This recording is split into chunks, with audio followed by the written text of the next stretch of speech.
Good afternoon and welcome to everyone who is here with us today for our live discussion, the launch of the new book about tongue twisters and dementia, the Jingle Book. How exciting. My name is Natalie Ravenscroft. I'm the Service Development Manager for NAPA and we are streaming live across our Facebook and YouTube channels. So please do say hello in the chat and tell us if you're holding an event or an activity for Dementia Action Week. This week is Dementia Action Week, and it's a time dedicated to raising awareness and making the difference. At NAPA, we are committed to supporting the well-being of those living with dementia. Our dementia strategy outlines a comprehensive approach which focuses on care, engagement, and advocacy to ensure that not only we meet but exceed the needs of those living with dementia.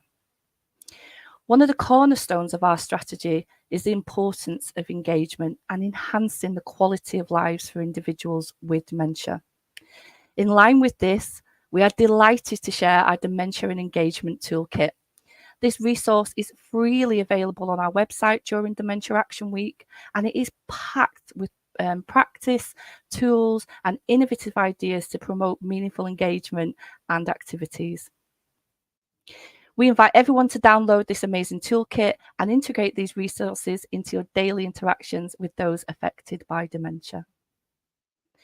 I'm delighted to say today that I will be joined by three special guests. We have Alan Dunn, an artist, academic, and the author of the Jingle Book. Laura Yates, Head of Participation at Bluecoat's Liverpool Centre for Contemporary Art, and Maha Hammer from Belong Villages, a not-for-profit care organisation supporting older adults in the Northwest. But before I invite today's guests to join me, for those of you who are watching and maybe not familiar with who NAPA are, let me share. NAPA is a charity. We are the professional body for activity providers within the UK, and we are an association that represents and supports professionals and practitioners who work in the field of providing activities, engagement and services for various sectors such as healthcare, social workers, social care, housing or community developments. We promote the importance of activity in arts and engagement, and we champion the role of activity providers, providing best practice, development tools, information, advice, and thousands upon thousands of resources available on the membership digital platform. We believe that as a charity, you should have the access to the resources that you need to engage with people that you support at low or no cost. So if you'd like to know more about how NAPA can support you as an AP or your service, then please contact us by telephone or email, which should be on the screen now. So as I mentioned, I'm delighted today to be discussing about the launch of the book, but I must confess, I do not claim to have the talents for tongue twisters. However, I thoroughly enjoy giving them a good go. So please welcome to the stage today's guests as we hear more about the book and its development. Welcome, everyone. Thanks, Natalie. Hi. Hi, hi. My name is Alan Dunn, and first of all, I'd like to just thank Natalie and NAPA in particular for the support in organising this live event today. But more seriously, the support over the past sort of 5 years while I've been working on this project, of which the book is the culmination. I'm going to just introduce the book in a second, and then I've got a very short presentation which will last for sort of between 5 and 10 minutes. And then I'm going to include refer with my colleagues Laura from Bluecoat and Maha from Belong to reflect on the wider project and possible ways forward. So this, ladies and gentlemen, is the Jingle Book, beautifully designed by the artist and designer Mike Carney, and it becomes in this bespoke frosted envelope, as you can see, which for us kind of mirrors the kind of fog around language that occasionally people with dementia and Alzheimer's refer to. But once the Jingle Book comes out of its envelope, you can see it's a vibrant, stunning, very crystal clear publication. So I'm going to just give a little bit of background to this. Could we have the first slide up, please, while I speak? So I was one of 6 artists involved in a project called Where the Arts Belong, which began in 2019, in fact, a collaboration between Bluecoat in Liverpool and Belong, who work across the northwest of England. It was a pioneering project. Artists were invited to undertake residencies in all different forms within the Belong villages. And obviously during COVID, this was extended to online sessions, online residencies in the village. And from the beginning, each of us focused on one of the senses, and I focused on sound as a long-term interest in sound, and in a sense, the frustration with images sometimes, which I'll come back to, and the stories that sound can tell and the accessibility that sound can offer. And all these findings and questions have been brought together in this book, the Jingle Book. The main point for me, the turning point, was actually COVID. We were asked to very quickly turn to online sessions with the Belong villages. Fortunately, I had been at university teaching online for a few months up to then. We rapidly changed to online. So I had confidence that we could still reach people and make a massive difference to people's lives by working online. So what we did was we formed orchestras with a small O across all the villages, and we used household objects. We sent household objects, we used what was in the village to create these sound orchestras and create these magical soundscapes in the villages. So for example, one was a soundtrack for a canal journey or a soundtrack for the beach. And I knew that we needed some words in there as a kind of communicative fun tool. And one night sitting in the studio, I thought, tongue twisters. We needed something familiar. We needed something fun during those very kind of bleak times that we can remember. And we all kind of know, different cultures around the world know tongue twisters from childhood as a way of learning to laugh together and to speak together. A total surprise, these tongue twisters became a real revelation as part of this project. The lady in the picture here you can see is Mary from Crewe, and Crewe decided to do a beach soundtrack. Mary started to reel off these tongue twisters in an incredibly confident manner, faster and faster, and she kept demanding harder and harder tongue twisters. In a sense, this kind of revealed something about Mary, a hidden talent, a skill that none of us were aware of. We weren't quite sure how you can use the skill of tongue twisters. But the session became absolute fits of laughter as language kind of broke down intentionally. The staff, I have to say, the staff and crew, as you can see from this picture, they brought in other objects. I have not included the picture where the staff wore swimwear outside their uniforms to create a real sense of the beach, and brought in seashells and sun cream to create the whole atmosphere around the beach. So yeah, the Jungle Book touches upon this kind of period of where the arts belong. Can the next slide, please? Okay, so the book is, it became split into three sections. And the first section is, let's call it a toolkit. So it's a set of activities that have been developed by two of my current fine art students at Leeds Beckett. I think they're online at the moment, Joanne Tiffany and Melody Parsk, and one of my colleagues from the Dementia Research Centre at Leeds Beckett, Dr. Chloe Bradwell. Give the next slide, please.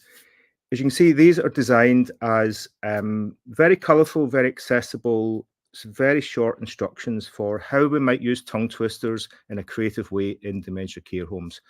Some of them are non-verbal tongue twisters to do with movement. Others are to do with outdoor tongue twisters, as edible tongue twisters. There's the notion that Joanne developed of a physical tongue twister that exists somehow in the village that you have to physically navigate.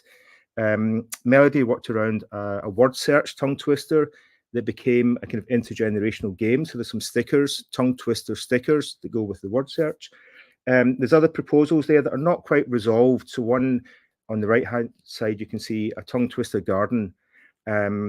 We're listening to someone yesterday, the Arts and Care Home Steering Group, Shona, who was talking about the importance of allotments and gardens. So we're saying, well, what can a tongue twister garden look like, smell like, taste like, etc. Working with Chloe and the team, we're also developed, there's a British Sign Language tongue twister included in the book as a postcard. There's one in Braille. I was really happy to work with the Royal National Institute for the Blind just to get the Braille tongue twister correct. So this notion that could be dotted around care villages or other buildings, as well as just reading the floor of the elevator, you could experience a tongue twister.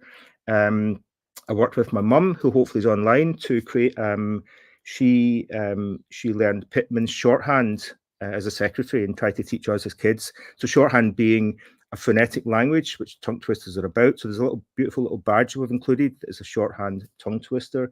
So this is all about getting the book and the tongue twisters out of the frosted envelope into a care home setting, care village setting, and to be used by staff and service users. And the next slide, please.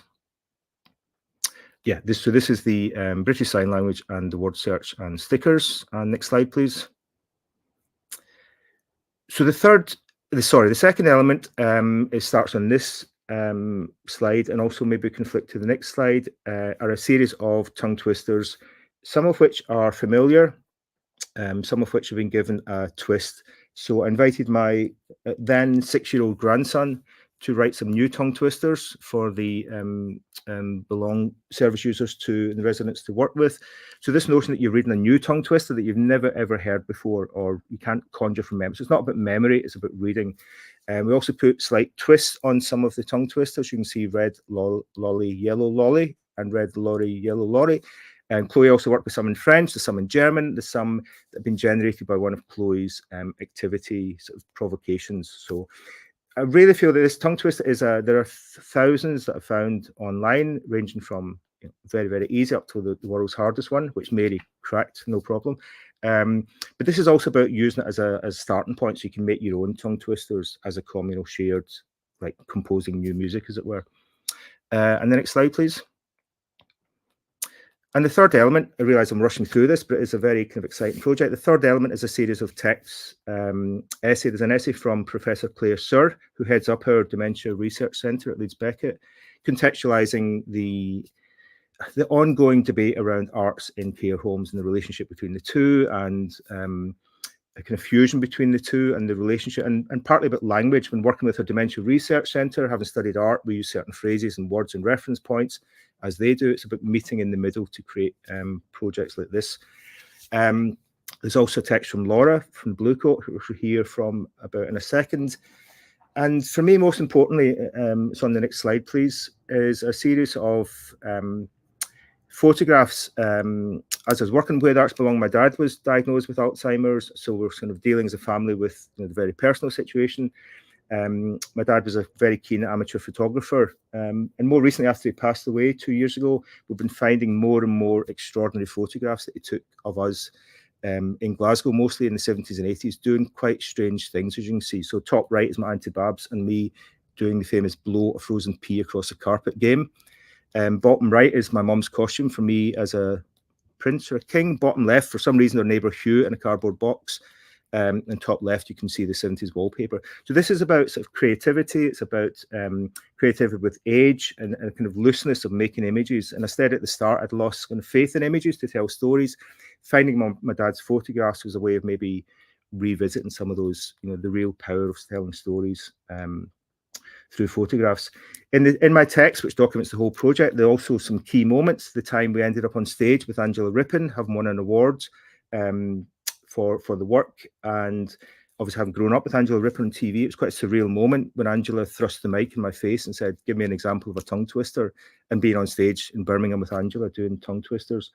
And also our work in Chester, we thought, well, how can we spread into beyond the village? So we invited the Chester town crier into the village to pronounce some tongue twisters as he would in his Oye style, which again was a really kind of beautiful moment, still coming out of COVID. So I think COVID is the Jingle Book, which is actually named after a famous book from 1899, which I'll end on, by Caroline Wells, which was the Victorians were issuing a lot of books around the time. And all our tongue twisters come from that period in terms of teaching children phonetics. And my favourite one of Betty Butterbutts and Butterbutts, she said the butter's bitter. If I put it in my batter, it will make my batter bitter. Comes from the Jingle Book in 1899. So I'm going to just wrap up there a little bit. It's been a real pleasure to work on this book. We only made 200 copies. The next slide, please. Oh, there's some more fantastic. The bottom right is my Uncle Kenny and his homemade Halloween turnip lantern, and Mary again. And the next slide, please. Yeah, so these Jingle Books we'd like to get out and about and used and kind of tested and try and let them fail, let them break down, let them work. And there's only 200 copies available, but they are free, and they're easily available by emailing me at my university address at the bottom there, which is a.dunn@leedsbeckett.ac.uk. I've got some thoughts about where we take this in future, but at the moment I'd like to just pass on to Laura, maybe from the Bluecoat, to reflect on Bluecoat has inspired me, been in Liverpool for 30 years and the kind of engagement work. So I'd like to ask Laura to sort of reflect on that a little bit. Thanks, Alan. Can you all hear me okay? Great. Well, that was really brilliant to hear, Alan. It was very concisely said as well. I'm very amazed and impressed. My name is Laura Yates, and I am the head of participation at Bluecoat. Bluecoat, for those who don't know, is a contemporary art centre. We're based in the city centre of Liverpool, right in the middle of Liverpool 1, by all the shops. The building is the oldest in Liverpool, or at least in the city centre, 1717. It began life as a school for orphaned and destitute children, and became an art centre at the turn of the 20th century, which we like to say makes us the UK's oldest art centre. And artists have been inhabiting the building since then. I work in the participation programme, and really the work of participation started in the late 1980s, probably the 1990s, when lots of the arts organisations actually started to try and think about how we could work in engaged ways with communities, and make work together in a kind of collaborative, co-produced way. So Where the Arts Belong, which is the project that has inspired this work actually, and brought us together today and made us all meet each other in the first place, is part of that ongoing work we do at Bluecoat with communities. And I personally, as a practitioner, specialised in working with older people in communities, especially older people who might not necessarily have access to arts and culture. So I started my career working with Alan in an amazing, groundbreaking project called Tenant Spin. And I definitely think the work of that project has inspired some of the work we've done together in the Where the Arts Belong programme.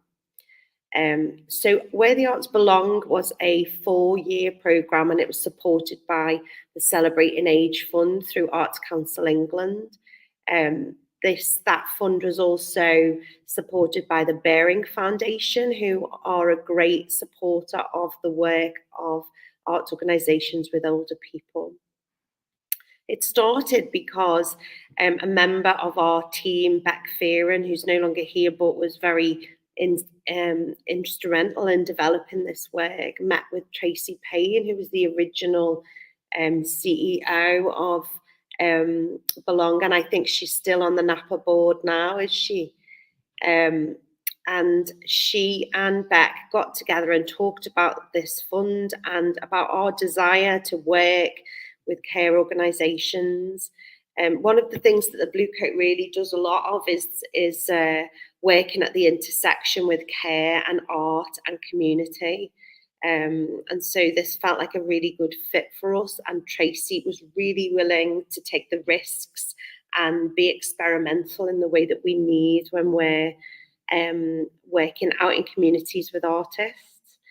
So we started the project a very long time ago, actually, and we started in Crewe, which was one of the Belong villages that was already built, with a clutch of artists and a clutch of staff.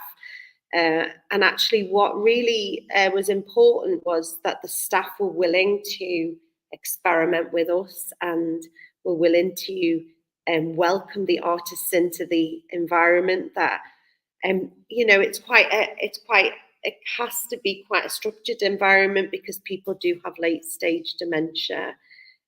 So being experimental in those spaces can be a bit tricky, but the staff in Belong, including Maha, who's here today, we all met each other back then, and you, Natalie, we all know each other from back then, were so willing to open up the village and support us to connect with people living in the households and their families, and the staff in the village. And so we learned so much during that first pilot programme about working in dementia settings. Have I got do I need to stop, Natalie? No, I think that's brilliant. I just want to ask Maha some questions and invite Maha to come and speak as well, Laura, because you've given a really good insight into where and how the project started and what your learning was from that. But Maha, as the provider of the service provider within this project, do you want to share a little bit about what your thoughts and takes were as Belong? Thank you. Thank you, Natalie. And I want to start really by thanking Alan for putting this book together, because it is really beautiful. I don't think it comes across on the screen, but even though I lived through the project, it was so joyful to actually read that account of it. And it's a great piece of storytelling, not only about the project, but obviously Alan's own experiences. And I think I'd just like to say a few things about the benefits that we found as a provider. One of the things that really came across from the book is how much laughter there was. I think it's fair to say that the project really changed people's perceptions of what art was. I think at first people were like, tongue twisters sound, that's not art, because we all have this notion that art is paints and a brush. And I think we were really fortunate to have that opportunity to work with talented, enthusiastic artists and people that were willing to bring very different art forms and had the confidence to do that with people with dementia, and also took the time to really get to know our residents, which I think made a huge amount of difference. And as we're in Dementia Action Week, that, you know, there were so many beautiful examples. The tongue twisters really bring back memories, because they tend to be things that we all did as children, not as adults. And so that part of memory is very much alive. But it led to so many other things. So I remember we had one resident who's a Manchester City fan, and Alan ended up getting up videos of old football games with her. And so it wasn't just about the tongue twisters, but it was a platform to reminisce, to engage.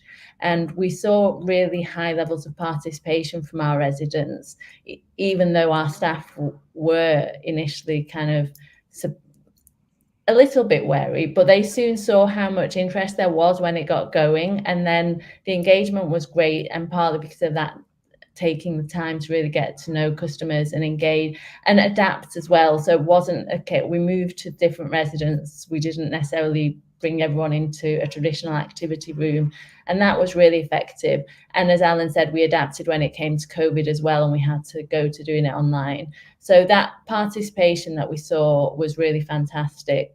And I think another thing about the tongue twisters is just, it's a dare, isn't it? Do you dare to have a go? Can you complete it? And so it gives people a real sense of achievement when they've done that. And it's actually something that anybody can do. So, I mean, they're just a few of the kind of few reflections, really. But it was a fantastic project, and I think it's a fantastic book. And we'll definitely be trying out some of the activities that have been evolved and recommended in there by your students, and seeing, you know, how our residents respond to that. So thank you. Thank you, Maha. And we are delighted that, you know, we've got art centres and artists and care services collaboratively working together to look at different forms and approaches towards creativity, and that playful aspect, Maha, what you've just mentioned there, you know, it's giving that permission to be playful. So thank you for raising that and sharing it. I think we've got time for just two questions, because I've seen quite a few pop in the different chat boxes. Like I said, we're live across Facebook and YouTube. But just before I ask them two questions, I'd love to ask them all. But where would we find information about where the arts belong? I know Alan shared with the Jingle Book, but if someone was watching today and wanted to hear about the whole project in its entirety, and if they're wanting to get involved, where would they find that information?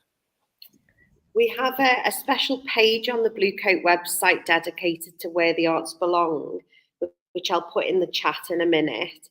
There you can find all the different elements of things that you can click through, and you can listen to a podcast, you can watch a video that was made by Ed Pink, you can see the other publications that the project has made. It was a very prolific project, and we produced lots of amazing things during the 4 years we were together developing it. So we've got a special page on our website. I can put in the chat box. Brilliant. That's really helpful for anyone that's interested. And I'm sure likewise they can get in touch with Belong or with Bluecoats or with Alan if you're watching today and you want to hear more how you can do that and support that within your services or for the individuals in your care. So 2 quick questions. If we can just have 2, is it, out of the chat? Oh, here we go, Jordan. Jordan, I think this would be really fun. Maybe people might feel a little silly. Maha, you've just raised this. Did you find that people were shy, Alan? That's a good question. It's a really great. It's a question that crops up a lot of times, Natalie. And I think being silly is built into tongue twisters. It's a leveler. I would fail. Anyone would fail. There's no kind of shame. Almost failing at them and being silly makes them better. And that was part of the beauty of it. The beauty we found, remember we started this online and it was partly about, if you remember when Zoom calls break down or you get delays and you can't hear people, there's background noise. So it fitted within that whole context of you can't hear someone and that frustration of not being able to communicate properly because of echo or background noise. What we did do was we started very slowly with a tongue twist. So you can literally say red, lorry, yellow, lorry. One week I had a small toy, a red lorry, and so exploring this notion of holding up, so you're actually describing what you see, a red lorry, a yellow lorry. So we found these different ways, absolutely being silly. Again, the staff, we described the staff and crew dressing up in beachwear and have an inflatable shark and things in the room. So it's about the kind of environment as well. Permission, we did quite a lot with Belong around staff training. And being silly is part of staff training. And I think hopefully Jingle Book and tongue twisters can be part of being artists, or you study to be silly in a sense. But being silly means dealing with very serious matters sometimes. But that, I'm glad Maha picked up the laughter. Partly it was during COVID, but laughter became just such a beautiful sound as well as coming together. And the staff in the background would come in because you hear laughter. You enter a room, you don't walk away, you see what people are laughing at. And then from that, I've been working with our sort of dementia research team and saying, well, beyond the silliness and laughter, the next stage would be to look at the FAS, so the fluency scale, to see if working with tongue twisters, even over 3 short interventions, can actually improve someone's fluency and that ability to communicate. We did have some residents that were kind of non-verbal or quite lonely or isolated during COVID, but through doing the tongue twisters, you within seconds, it's like being in a classroom again. You have to join in. Again, that was all part of being silly. I also importantly just found we did show videos of an artist called John Cage, who already in the 50s and 60s was being sort of silly, using everyday objects as his musical instruments. And we all watched the video by the Vegetable Orchestra, and the clues in the name there. So there's a tradition of just flipping the context of objects, which is what I think we're all familiar. I think we're all familiar with the vegetable instruments. It's something I remember as a child. But I mean, rightfully so. You know, sometimes giving that permission to be silly and laughing is infectious. I mean, just as you was reading the Betty Butter tongue twister out, I was grinning from ear to ear, and you know, just hearing it and thinking, "Gosh, I couldn't complete that," but we did have a go. So, thank you very much for that. One more question, please, Beth. Claire, I love the idea of using household items. Where can I learn more as an activity provider to be creative like this? Maha, I'm going to hand this one over to you because at Belong, you're very creative. You have lots of different art projects and dancers coming into your service. And where as a provider, would activity providers start with? Do you think maybe the Arts Centre or... I think that, as Alan's shown, you can find a lot without going anywhere. It's just being open to different ideas. I think resources like the Jingle Book, I would strongly recommend people to have a look because there are ideas in there. There are lots of ideas actually on the Bluecoat's website. But I would agree that we've benefited hugely from our partnership with the Bluecoat, and there are lots of organisations out there that providers can partner with. And share ideas with, even on an informal basis. And we've actually done lots of projects with local museums where they have resources and memory boxes and different items that they'll bring in and use and work with residents during the sessions. So I think there are probably a lot more in your building than you realise, but there's also a lot more in your community, and just getting out and meeting people and having conversations is the best way to spark ideas. Brilliant. Yeah. Brilliant. Thank you for that. Well, I could keep talking for ages. I think, it's a really lovely subject, thinking about the creative approaches that we have and can provide and support every day within our services. But please do go and apply to Alan for a copy of the Jingle Book. I love how inclusive it is here. And I'm just going to say goodbye for now, and thank you so much for watching live today. Thanks, Natalie. Thank you. You're welcome.